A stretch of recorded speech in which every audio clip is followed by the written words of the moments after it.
1992. This movie is an interesting movie. That I saw ads for. This is weird. Okay, there was about 4 new movies that came out this week: Slingshot, the Reagan movie, this movie, and Afraid. And the only one I saw ads for was this one. And yet this one is probably being the least talked about. Pretty weird. Basically, this movie stars Tyrese Gibson. It's about a protest over, I forget what verdict in the 90s. I wasn't alive during then, so like,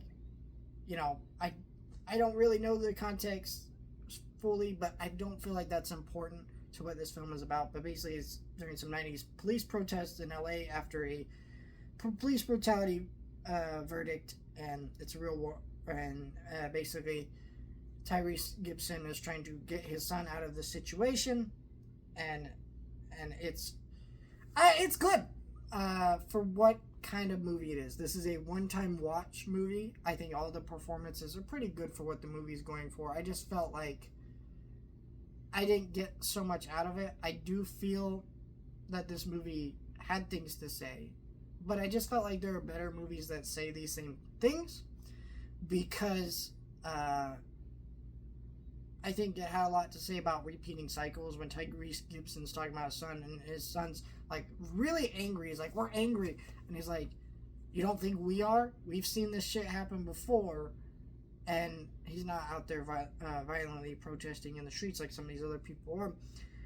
And so it is kind of about these repeating cycles of police brutality and how that sucks and how we need to rise to be better and things like that. And I think that's interesting. I just feel like for me, maybe I'd want to watch a movie like Queen and Slim or some other movies. I think that's the name of that movie. Or some other movies that kind of portray this concept a little bit better.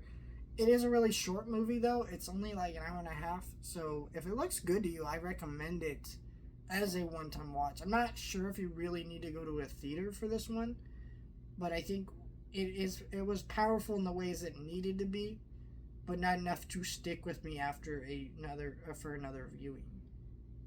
So, yeah, I don't know.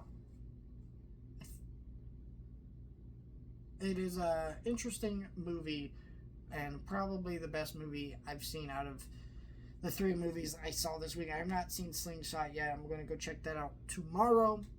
So, yeah, let me know your thoughts, section, subscribe.